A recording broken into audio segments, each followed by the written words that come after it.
Hello and welcome back to Bio4YOU. Okay, in this video, we're going to discuss about Chapter 7, Gases Exchange. Okay, so here is 7.1, Gases Exchange in Human. So, and here is the learning outcomes. 7.1a, describe the basic structure of hemoglobin and its characteristics as respiratory pigments. 7.1b, describe three ways of carbon dioxide transport from respiring tissues to lungs, and C, outline oxygen dissociation curve for hemoglobin. Okay, so but before we go any much further, we're going to look at the definition of gaseous exchange. So what does a gaseous exchange actually means?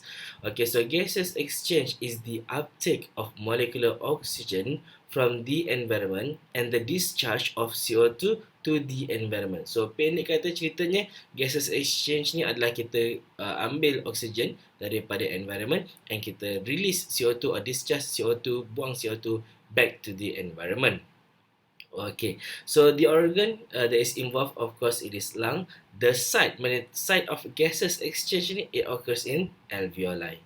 Okay, so here is the overview of gaseous exchange. So we have the inhaled air, the air that we breathe in. Okay, so it enters into the alveolus.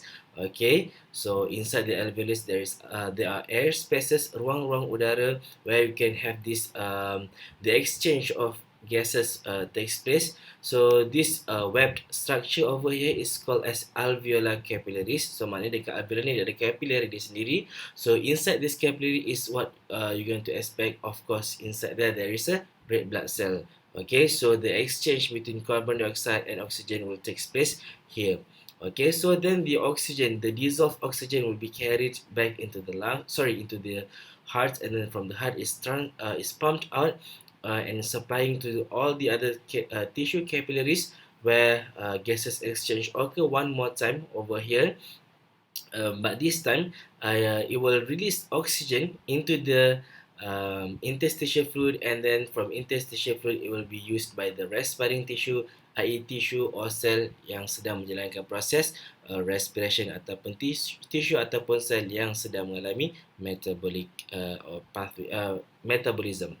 Okay, and on the other hand, the CO2 will be released and it will be transported back into the into the heart, and from the heart it will be pumped back into the lungs. So from lung it will be exhaled out.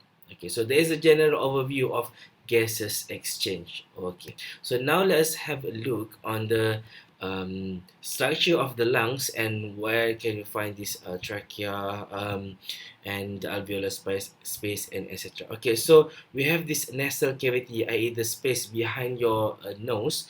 Okay, and the name of the passage or name of the organ, okay, that is connecting the nasal cavity and the trachea is called as pharynx. Okay, actually esophagus. So pharynx is located just behind at the back of your mouth. Okay, underneath your cheek. Okay, cheek pipi.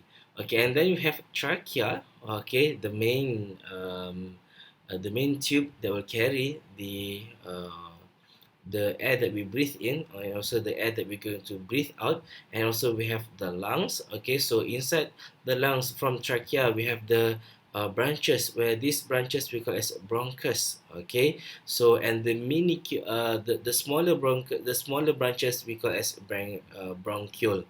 Okay, so from bronchiole we have over here, so this is the bronchiole, see, terminal bronchiole. So from bronchiole connected to this tiny air spaces globular structure, it is called as alveolus. So inside alveolus ni lah ada gas. Okay, gases exchange will take place here, and also you can notice that there is a purple webbed structure, that is the blood capillary. Okay, so this is how it looks like inside the alveolus, where we have this small dots here. Small red area here is the blood capillary. So please do expect inside this blood capillary, yes, you can find this red blood cell inside this blood capillary. You guys can refer to your lecture notes for the detail of this diagram. Okay, so we have this structure over here. Alright, so then we're going to study about the structure of hemoglobin, because basically what we want to study for 7.1a is about the structure of hemoglobin. Okay, the part of the structure about lungs and alveolus just now is just some extra informations. So here are the main deals that you need to understand for 7.1a. So this is the structure of hemoglobin. So hemoglobin comes with four. It is a globular structure, comes with 4 polypeptide chains. So we have 2 purple here and 2 red over here, whereby these 2 red over here are the 2 alpha chains. Note that there's a S over there, so means there are 2, one over here and one over here, and the other 2 is 2 beta chains, okay, polypeptide chains, okay. And at the center of each of these globular structure of these chains is what you can find the heme group. Okay, so heme group contain ferrum ion in the middle. There is where the oxygen molecule will come and bind. It will bind to the iron ion. Okay, so Fe2 plus. Alright, so from this diagram you can see that one hemoglobin consists of 4 heme. So you guys can expect that one hemoglobin can carry up to 4 molecules of oxygen. Okay.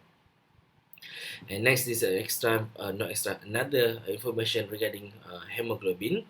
Oxygen, it is an oxygen carrying protein in red blood cells. So there is the protein that will carry the red blood cell, and it is a conjugated protein. Why it is a conjugated protein? Because it is a protein embedded with a non-protein structure, such as ferrum ion. Ferrum ion tu kan bukannya protein, so but it is embedded to it, maknanya dia adalah protein yang mengandungi structure bukan protein. Okay, so apa yang saya cakap tu kan? So basically this is a protein, yang tengah ni bukan protein. That is why it is called as conjugated protein, iaitu protein yang mengandungi structure bukan protein. In this case, ferrum ion.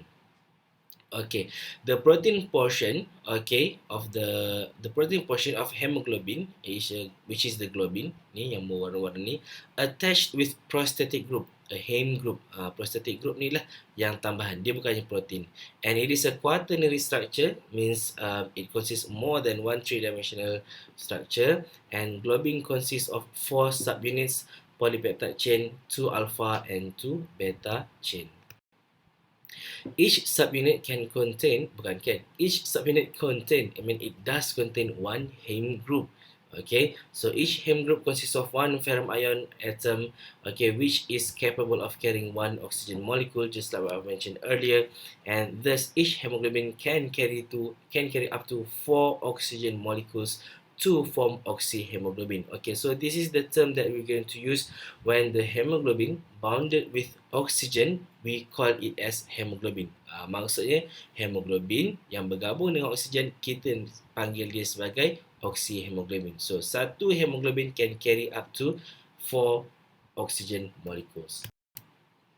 Okay, so this is the actual this is another diagram that helps you to understand. Okay, so the efficiency of hemoglobin as oxygen carrier, let us discuss on this part. Okay, so maknanya kenapa kita kata, why do we regard hemoglobin is so efficient in carrying oxygen? Okay, due to these reasons. Okay, sometimes the question may ask you, maybe in essay question, they can ask you, explain why hemoglobin is efficient in carrying oxygen. So here are the answers. I mean, this is what you need to discuss, this is what you need to explain. So point number 1, you need to mention one molecule of hemoglobin can carry up to 4 molecules of oxygen. So there is what we say is as efficient lah. Okay, not one hemoglobin just carrying one oxygen, so 2 less efficient. Okay, one molecule of erythrocytes ni is the red blood cell, the cell itself. Okay, so it can carries up to 250 times 10 to the power of 6. 10 to the power of 6 here means that belakang tu ada 6 kosong, means 250,000 hemoglobin molecules, roughly about that amount. Okay, so to complete the calculation, okay, so one hemoglobin, okay, so dalam red blood cell tu dia boleh bawa sehingga 250,000 hemoglobin, and remember each hemoglobin can carry up to 4 oxygen, so that is 250 times 10 to the power of 6 times 10 to the power of 6 when we times that by 4, so we have 10 to the power of 9 oxygen molecules. Pendek cerita, that is, how much is that? If I have my math right, I mean, if I can recall is right, 1 billion. Tadi, hang on, 250 times 10 to the power of 6, that is not 250, that is like 250 million. 250 million. This is 1 billion over here. So means one one erythrocyte, one red blood cell itu can carry up to 1 billion. Okay, so if I have my math wrong, you guys might want to calculate this again. It is fine with me. Okay, but the purpose of the video is telling you that erythrocyte is having high efficiency in doing its job by being as the oxygen carrier. Okay, so characteristics of hemoglobin as a respiratory pigment. Okay, number one, it has a high affinity for oxygen. Okay, high affinity for oxygen. The term affinity ni maksudnya, kalau saya permudahkan, suka. Maknanya dia sangat suka pada oksigen. Okay, so it can carry oxygen in the form of oxyhemoglobin. So, okay, this term, can you see this? PO2, bukannya PO2. P referring to partial pressure, i.e. In other way, more or less like a concentration, but we don't use the term concentration of oxygen. We use the term partial pressure of oxygen. So I repeat my sentence. When partial pressure of oxygen is high, hemoglobin will carry oxygen from lung to tissues. Okay, let me try to make things much easier over here. Okay, why, first and foremost, why do we use the term partial pressure? Remember, we are talking about the composition of oxygen in the air, dalam udara. Bila dalam udara tu, ada banyak molecules lain. Ada helium, ada hydrogen, ada nitrogen, ada and many much other molecules. So the term partial pressure means that adalah pressure. Partial tu means separa, tekanan separa yang diberikan oleh oksigen. In other way, if I have many oxygen molecules in the air, the partial pressure exerted yang dibagi oleh oksigen tu adalah tinggi. So dia lebih kurang jugalah macam concentration. Cuma we don't use the term concentration. So lagi sekali saya terangkan, kata in 1 centimeter cube of air, dalam 1 centimeter cube udara tu, katakanlah saya ada banyak molecules of oxygen tu, maknanya partial pressure-nya lebih tinggi. So if I have more concentrated oxygen over there, the partial pressure will be high. Okay, so then I'm going to explain about the second sentence here. Maksudnya, hemoglobin ni, perangai dia, kalau dekat kawasan tu ada high partial pressure of oxygen, dia akan bawa lagi banyak partial pressure, dia akan bawa lagi banyak oksigen. Pendek kata, dekat tempat yang banyak oksigen, dia ambil lagi banyak oksigen. Boleh faham So keywords dia, dekat tempat yang tinggi partial pressure of oxygen, dia akan ambil lebih banyak oksigen. So this is true. Okay, remember when hemoglobin reach alveolus, dekat alveolus tu banyak oksigen kan, sebab kita baru inhale dia kan, so dia akan ambil banyak, dia akan absorb banyak sangat oksigen di situ. Mana bila sampai kat lungs, bukanlah dia ambil sikit dia oksigen, dia ambil sebanyak mungkin yang boleh. Itu maksudnya high affinity for oxygen, dia suka sangat dengan oksigen. Okay, so next point is that, don't be confused, can easily release oxygen. Tadi saya kata dia suka sangat dengan oxygen. Now saya kata dia senang-senang je release oxygen. But given in what situation? Just now tadi in high partial pressure of oxygen. But in this case, when the partial pressure of oxygen is low, hemoglobin will release oxygen to tissue. So this is oxyhemoglobin releasing the oxygen. So jadilah hemoglobin plus oxygen. So this is also we regard as hemoglobin by being efficient in doing its work. Okay, contohlah kan. Okay, kenapa kita kata dia efficient? Dekat kawasan yang tinggi oksigen, dia absorb oksigen. Dekat kawasan yang kurang oksigen, dia kenalah bagi oksigen tu untuk pas kepada benda tu. Kalau dia sentiasa pegang je, maknanya dia buat kerja tak efisien. Bila masa kawasan yang memerlukan oksigen tu akan terima oksigen? Kalau dia asyik pegang je, so it does not occur, it does not works that way. So that's why lah hemoglobin ni adalah sangat sempurna untuk menjalankan kerja dia, di mana dia akan absorb, dia akan bind to oksigen dekat kawasan yang tinggi oksigen. Okay, so the term is that it have high affinity towards oxygen. Okay, when at high partial pressure of oxygen. But when it comes to the area or environment with low partial pressure of oxygen, i.e. having low concentration of oxygen, but please do not use the word concentration, hemoglobin akan release the oxygen. Okay. And the reaction of oxygen with hemoglobin is reversible. Maknanya dia boleh reversible. Maknanya bukan sekali pakai saja hemoglobin. That's why also it is an efficient way of doing its work. Okay, so point number 4, cooperativity characteristics. Okay, so this is a relatively new vocabulary to you guys. So cooperativity. Alright, so what is the meaning of cooperativity? Soon I'm going to explain. Okay, so here is the idea at first. Ini saya nak bagi tahu idea je dulu. The binding of oxygen to the first hemoglobin subunit causes remaining subunit to change their conformation shape slightly, thus increasing their affinity for oxygen, making the next oxygen molecule binds more readily. Maksud dia macam ni. Okay, remember, one hemoglobin can bind up to 4 oxygen. When the first oxygen comes bind to the heme group, okay, binds to the first hemoglobin subunit, it will cause the other 3 subunit change their conformation shape slightly. Please use this term. Please use this word, conformation. Bukan FIR, bukannya confirm. Conformation shape. Maknanya bentuk itu berubah sikit. Bentuk itu berubah sikit in a way that dia akan meningkatkan lagi kesukaan dia terhadap oksigen ataupun kebolehan dia untuk banding oksigen lebih tinggi. Maksudnya akan lebih banyak oksigen akan bind pada dia. Making the next oxygen molecule binds more readily. Maknanya next oxygen molecule senang untuk bind dekat dia. So itulah maksud dia cooperativity characteristics. Okay, so kita boleh juga cakap lain, nama term ni adalah cooperative binding. I hope in the next slide ada term ini, cooperative binding. If it does not, you can refer to your lecture notes.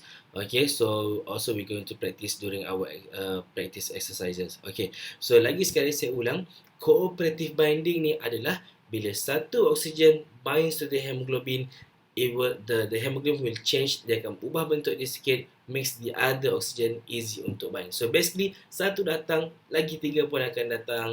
So itulah maksud cooperative binding. Okay, so this is the other way around. When 4 oxygen molecules are bound and one subunit unloads its oxygen, maksudnya in this case, dah ada 4 oksigen, dah penuh. Tetapi bila satu oksigen release ataupun unloads, dia unbound, okay, causes the remaining subunit also to change their conformation shape juga.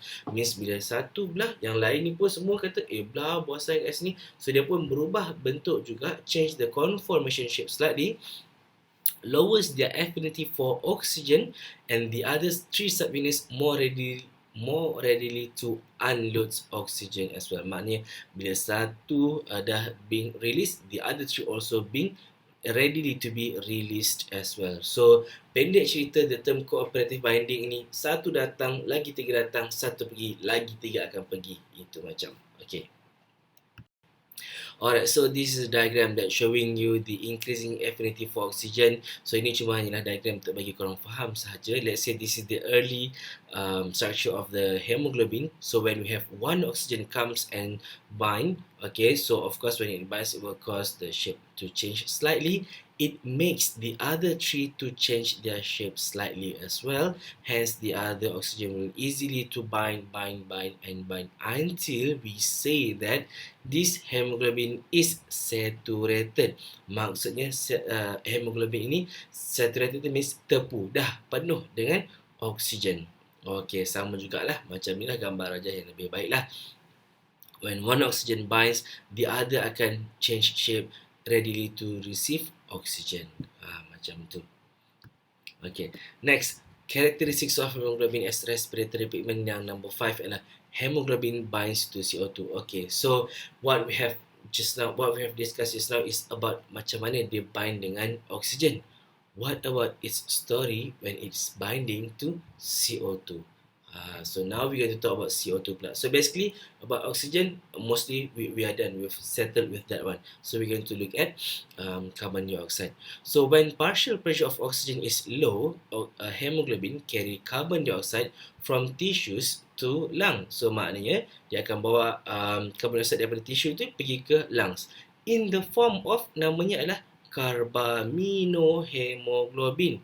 Ya Allah, panjang ni, tapi relax. So if we break down the wordings, first we have the word hemoglobin and carbamino. Carbamino ni adalah carbon ni from the carbon dioxide lah.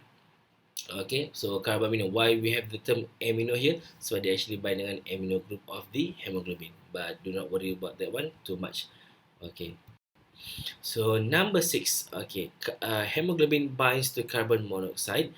Okay, bind to hem group of hemoglobin. Dia akan bind juga pada hem group of hemoglobin. Dia akan form carboxyhemoglobin, lowers the affinity for hemoglobin to bind to oxygen and causes carbon monoxide poisoning. Okay, ini adalah ceritanya pernah dengar kan? Kadang-kadang ada orang yang mati kat dalam kenderaan apa semua tu sebab keracunan gas semua tu.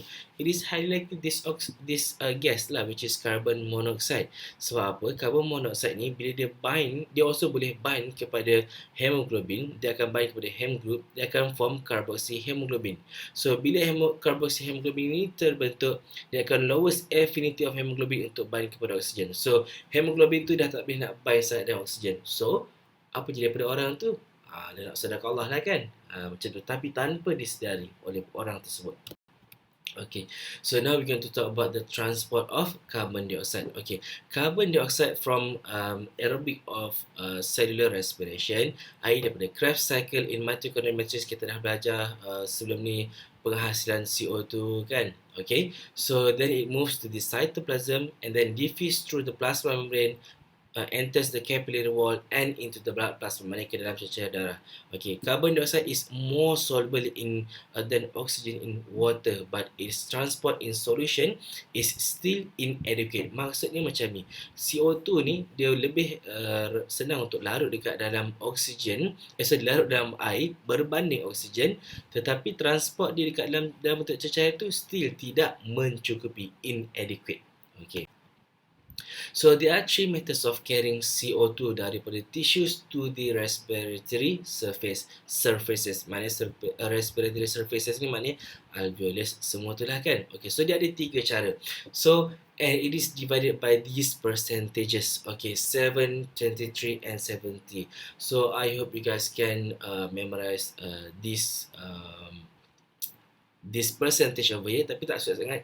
7 campur 23, you have there the first 30% and the remaining 70% is by the bicarbonate ion. Okay, so that maksudnya kat sini 7% of CO2 dia hanya akan terus dissolve dalam blood plasma. The other 23% akan form carbaminohaemoglobin, i.e. binding to the hemoglobin, whereas the other 70%, majority of it will dissolve, it will be carried through plasma as bicarbonate ion, dalam bentuk bicarbonate ion. Okay, so we're discussing for the first one, which is the 7% of dissolved in blood plasma. So in respiring tissue, it does not diffuse into red blood cell, terus dia transported into the solution in blood plasma. Maknanya dia terus larut saja dekat dalam cecair darah, dalam blood plasma tersebut. And dekat dalam lung, bukan dalam, bila sampai lung, dia akan terus diffuse into alveolar air and is exhale, maknanya akan terus dihembuskan keluar. Itu 7% saja by this method. Okay, the 23% CO2 will combine with amino group of the hemoglobin to form carbaminohaemoglobin, HbCO2, and when it reaches the lung or alveoli, the carbaminohaemoglobin dissociates to form hemoglobin and carbon dioxide. Maknanya bila sampai kat situ, dia just release sahaja. Okay. Okay, so this is the main deal over here. 70% through plasma as bicarbonate ion. So dia kena buat bicarbonate ion HCO3 minus. Okay, so in respiring tissue, CO2 from tissue will enters the red blood cell. Maknanya CO2 tu daripada tissue membuatkan respirasi itu akan masuk ke dalam red blood cell. Sebenarnya dia masuk dalam red blood cell tu. Betul, dia masuk dalam red blood cell, tapi dia tak bind dengan hemoglobin. Apa yang dia buat? Kita tengok. CO2 will combine with water. Dia pergi bind dengan air in the presence of enzyme. Mesti kena ada enzyme ni.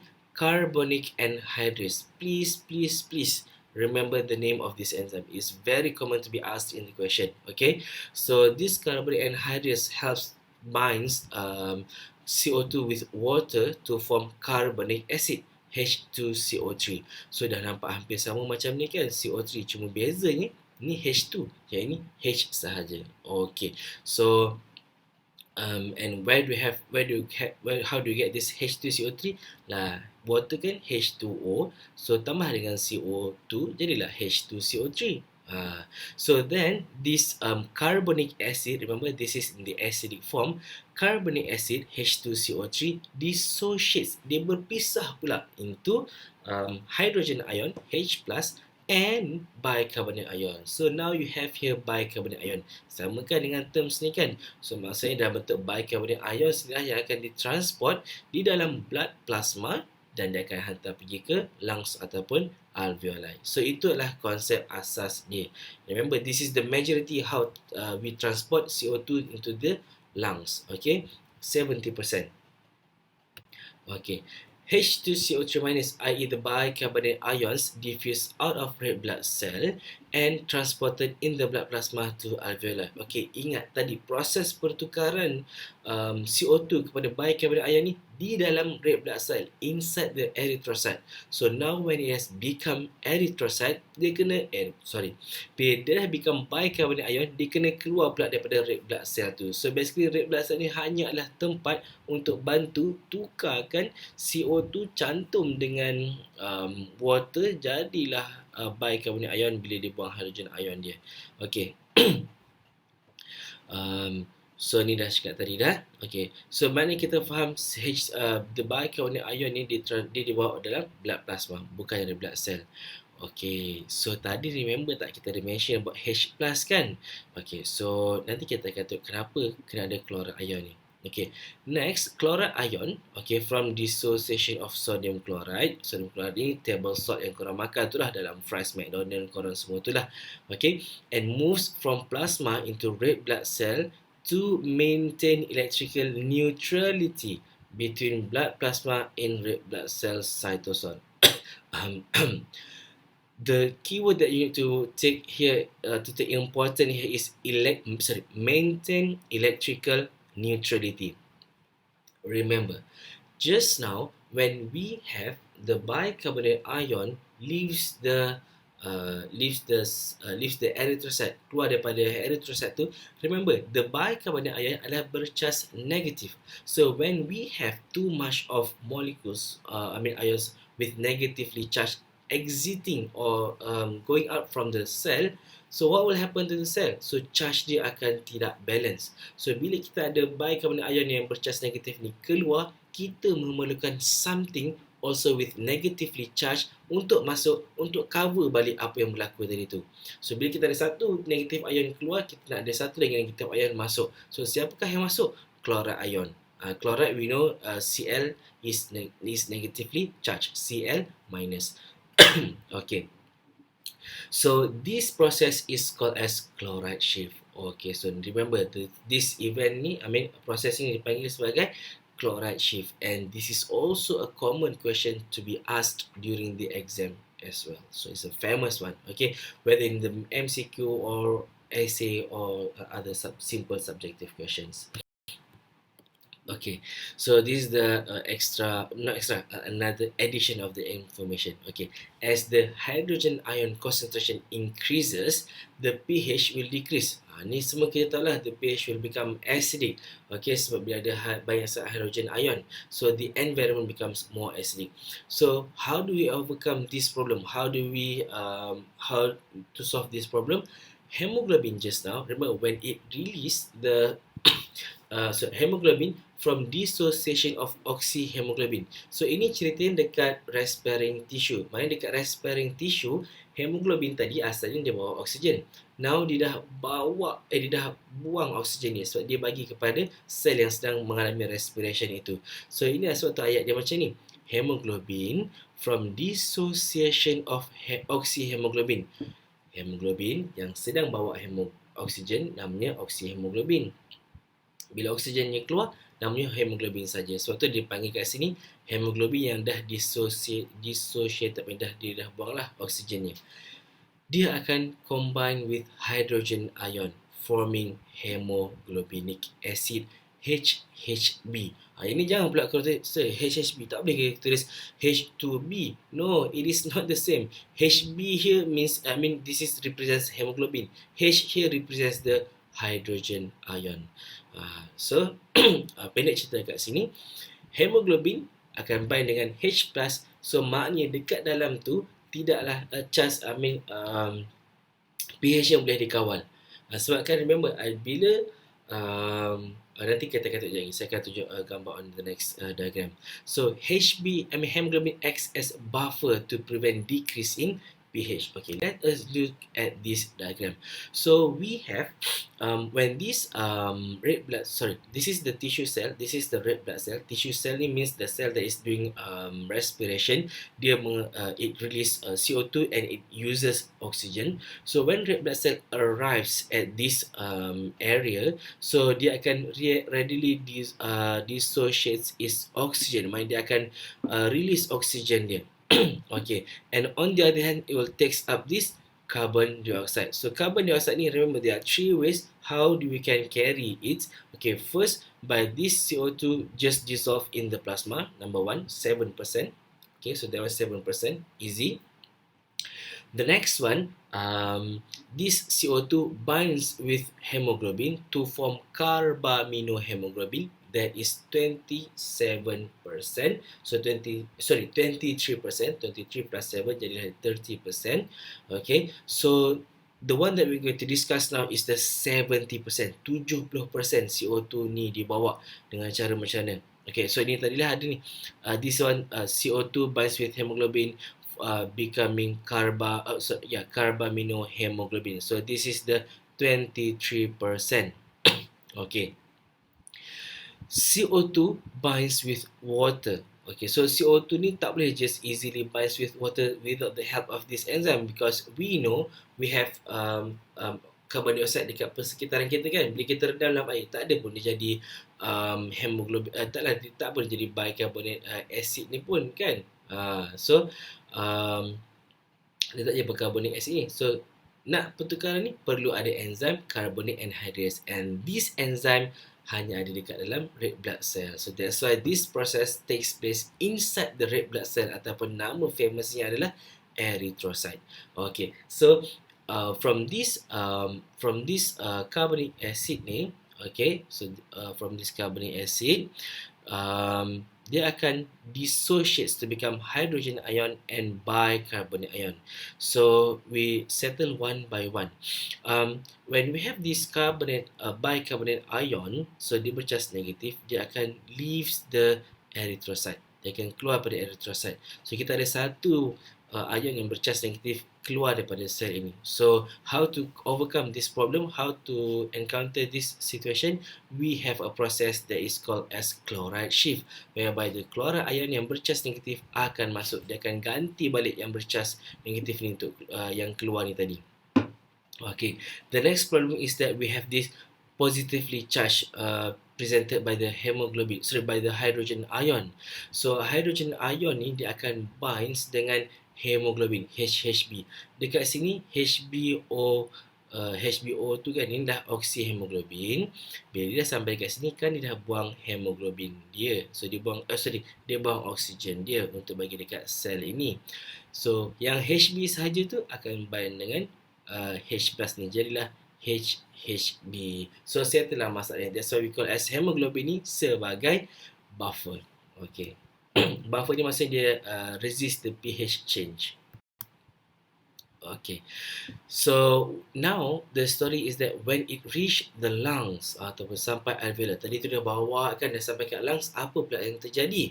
Okay, when the bicarbonate ion carried by blood plasma from tissue to the lung, the bicarbonate ion will diffuses back into the red blood cell. Maknanya sekarang ni bila sampai dekat lung ni, dia akan masuk balik pula ke dalam red blood cell. Okay, so the chloride ion yang tadi masuk, sekarang ni kena keluar. Because bicarbonate ion masuk, chloride ni kena keluar balik lah. So, chloride ion exits the red blood cell to maintain the electrical balance, electrical neutrality itu tadi tu. Okay, so basically the whole process, the entire process will be in reverse direction, maknanya patah balik pula.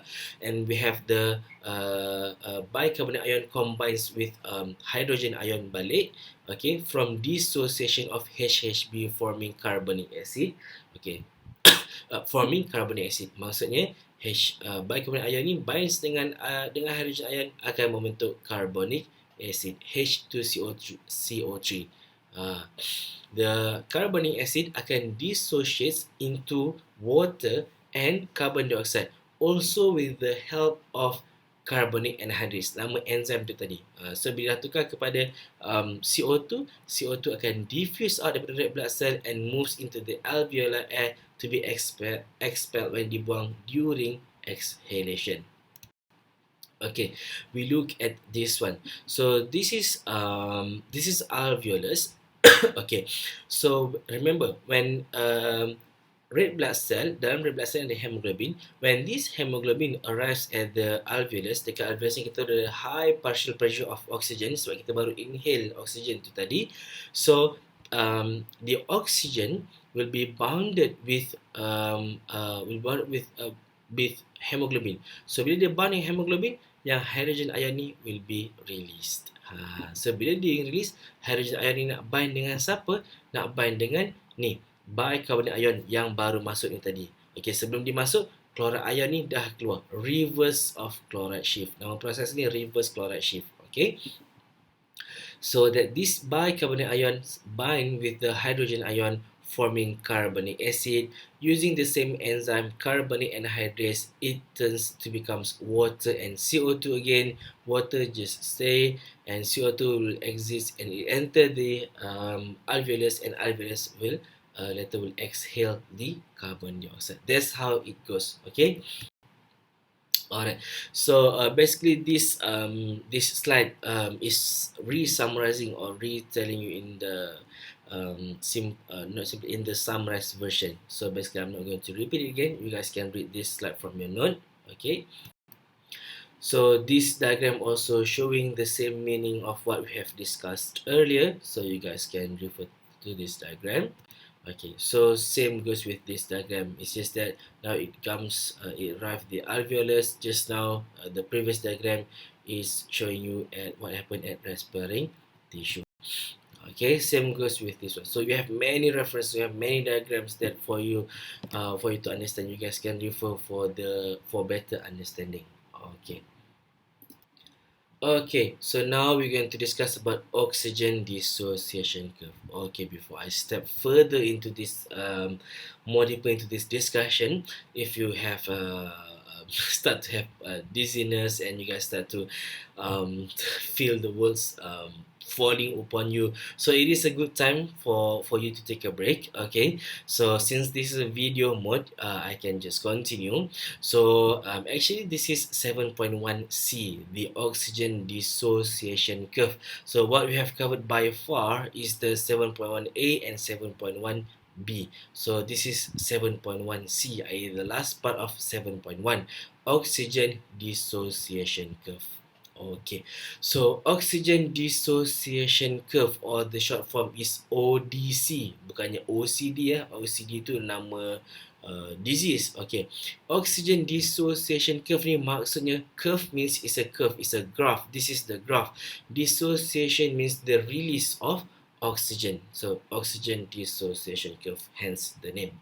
Okay, this ODC will show the relationship between the percentage of hemoglobin saturated with oxygen and different value of partial pressure of oxygen. So what does this all these words means? Okay, I'm going to break the sentences part by part. So I'm going to take the first part, which is percentage of hemoglobin saturated with oxygen. Okay, when we what does this sentence means? Maksudnya, ingat tak tadi, satu hemoglobin can be saturated with 4 oxygen molecules. Maksudnya, dia tanya kat sini, berapakah persen of hemoglobin yang telah penuh or saturated or terpu dengan oksigen? So itulah maksudnya.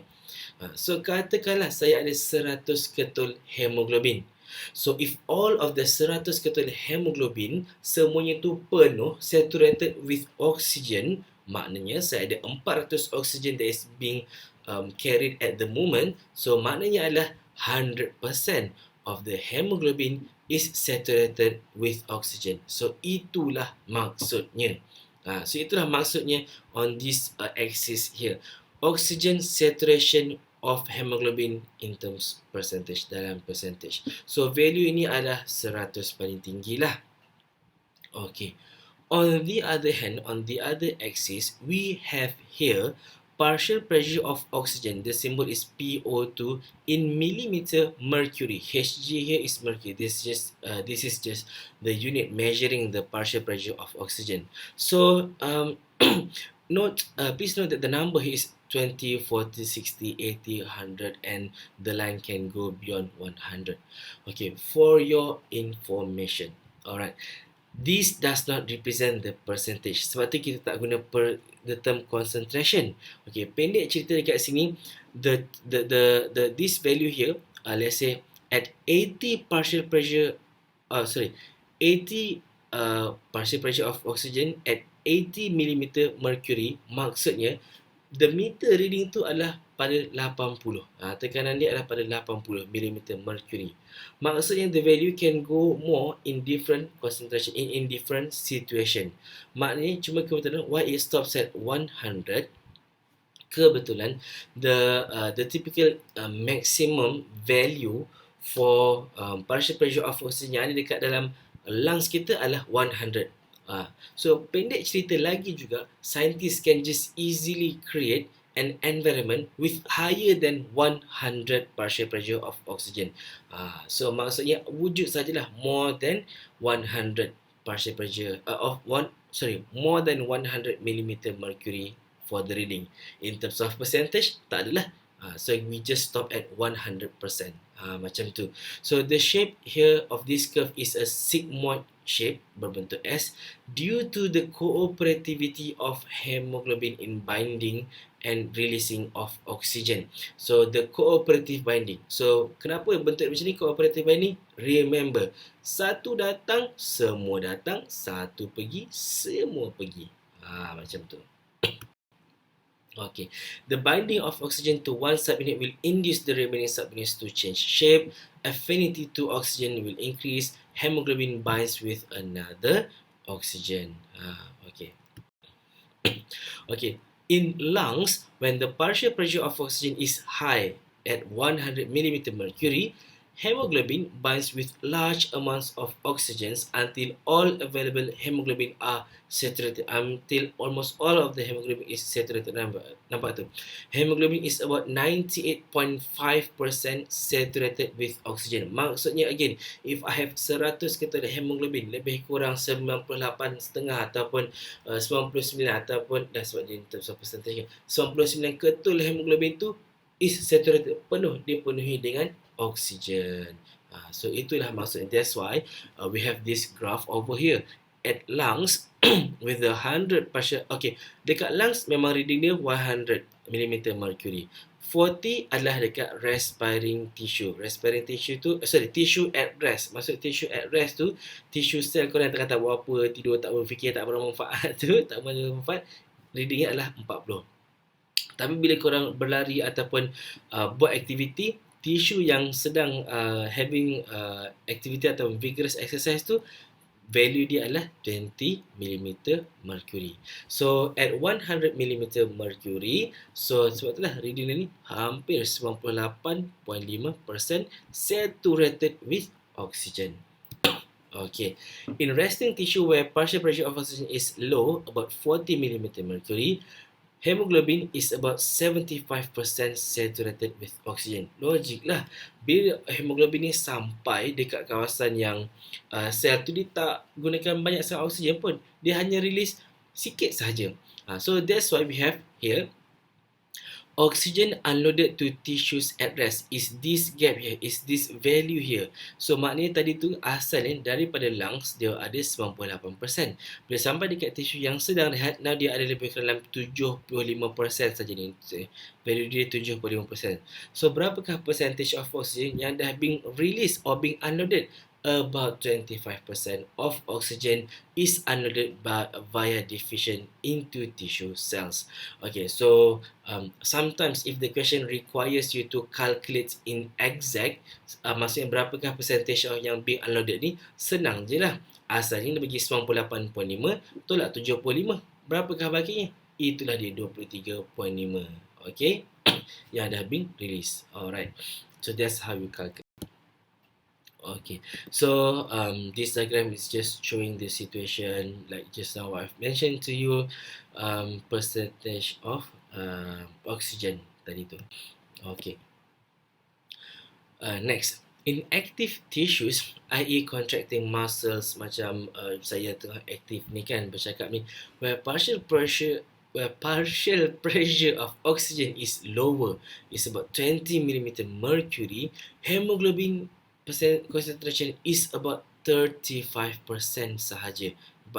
Maknanya hanya ada lebih kurang 35% of hemoglobin sahaja yang terpu or saturated with oxygen. So that is about 65% of the oxygen is being unloaded via diffusion into the tissue cell. So logik lah dekat kawasan muscle yang sedang actively buat activity ni kan. So buat pula hemoglobin tu nak simpan banyak-banyak ataupun percentage of oxygen, dia bagilah hampir ke semuanya 65% tu dia bagi. So tu value dia macam ni. So tu shape of the curve macam ni. Okay. When partial pressure of oxygen is high, hemoglobin binds with large amounts of oxygen and is almost 100% saturated. So ini adalah conclusionnya lah. When partial pressure of oxygen is low, hemoglobin is only partially saturated with oxygen. Okay. So ni time tengah rest. Okay, ni time tengah active. So yep, we have the dissociation at different percentages. Okay, so what is the functional advantages of the shape? Shape maknanya shape ni lah, shape oxygen dissociation curve ni lah. Okay, so in this area here, a relatively large decrease in partial pressure of oxygen have only slight effect in hemoglobin saturation. Maksud dia macam ni, maknanya walaupun partial pressure of oxygen ni 100, dia masih tinggi, 80 pun percentage dia masih tinggi juga. Itulah maksud dia. Walaupun relatively large decrease daripada 100 jadi 80 of partial pressure of oxygen ni, hanya sikit saja perbezaan saturation tu tadi. Maknanya 80 pun masih tinggi lah, dia anggap macam tu. Okay, kemudian we have this steep region yang cerun sangat, yang curam sangat ni. Okay, slight decrease in partial pressure of oxygen results in large decrease in hemoglobin saturation. Dekat kawasan sini pula, between 40 and 20 ni, bila ada slight decrease lagi, dia akan release dengan lebih banyak oksigen. Okay. So nampak bentuk dalam bentuk ambulans dan bentuk lori ni kan. Okay. Alright. So what is going to be said over here? So basically this is oxygenated blood in systemic arteries. Maksudnya dekat kawasan sini adalah yang dekat lungs lah. Okay, ni dekat rest tissue, ni adalah dekat contracting skeletal tissue, nilainya 20. Okay, in this slide we're going to discuss about something slightly different. Okay, a new concept. Okay, so we have the original curve in this setting. Okay, so what if we draw the curve, the curve is displaced to the right, if we draw the curve slightly to the right, means that it is more easily hemoglobin to release oxygen. Okay, nanti we will look onto the example after this. If we have the curve is displaced to the left, maknanya it's being drawn slightly to the left, drawn tu maksudnya dilukis sebelah kiri, it is more readily to hold ataupun pick up oxygen. Okay, so this effect is called as Bohr effect. Bohr ni is the name of a scientist, BOHR. So what is a Bohr effect? So we're going to discuss very soon. So basically, increased oxyhemoglobin dissociation, okay, due to lowered pH occurs as CO2 concentration increases. Okay, so basically, in the event of, let's say we are having vigorous exercise or vigorous activity, means that we're going to have an increase in CO2 in our body, in our blood plasma. So when we have high CO2, the pH will be lowered. Everyone knows that CO2 will cause the blood to become acidic. Okay, so lowers the pH. So when we have a lower pH, by the nature of the hemoglobin ni, bila hemoglobin dia dalam environment yang more acidic, dia punya curve tu kalau kita plot, dia akan shift to the right, dia akan di sebelah kanan. So nampak ni, right shift ataupun Bohr effect with high partial pressure of CO2. Maknanya bila tinggi CO2, dia terus and is in acidic, so dia akan behave like this. Okay, rise in the partial pressure of the carbon dioxide lowers the affinity of hemoglobin for oxygen. Okay, so this is logical because when we have high CO2, means the body is having vigorous exercise, takkanlah the hemoglobin nak simpan oxygen tu lagi, so dia akan release more of the oxygen for the usage of the body. Macam tu. So the dissociation, maknanya release, buang of oxygen from oxyhemoglobin becomes more readily. Itulah maksud dia. Okay. The oxygen dissociation curve shifts to the right. Dia akan bergerak ke kanan. Okay. This is important to increase the release of oxygen from oxyhemoglobin during respiration at respiring tissue. So kita nampak ni, normal in our the normal pH for blood is 7.4, but when we have a vigorous exercise or vigorous activity, so the pH will slightly drop to 7.2, tak banyak, 7.2, and having this pH, automatically the hemoglobin is will more readily to release oxygen. Mana dekat pH 7.2 dia akan lepaskan lagi banyak oksigen, and if we plot the curve, the graph tu dia dah macam bergerak ke kanan, shifts to the right, this new straight line over here. Yang dotted line ni adalah graph dia yang asal ke dalam pH yang normal 7.4. So that's why this shift kita panggil dia sebagai Bohr effect ataupun dia shift ke kanan lah, sebab saintis Bohr tu yang discover this finding. So for the Bohr effect, as CO2 enters the blood, much of it is temporarily converted into carbonic acid.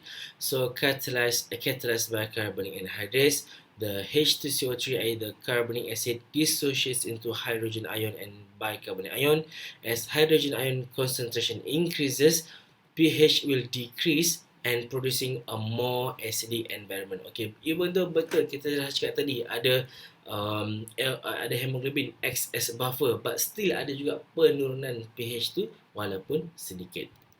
Okay, so this affinity of hemoglobin towards oxygen akan decrease. So maksud dia kasi kita tengok contoh with at the same partial pressure of oxygen, maknanya dekat same 100 reading, tapi at acidic medium dia hanya ambil 90 je.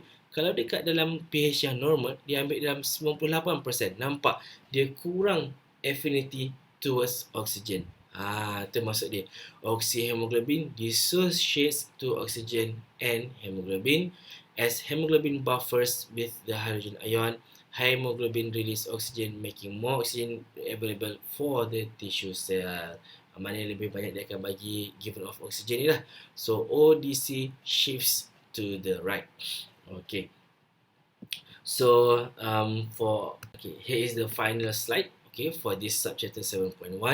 So basically this slide is telling you effect of pH on affinity of hemoglobin for oxygen, whereas this is effect of carbon dioxide. Okay, so this regard about CO2, which is only need to focus on pH.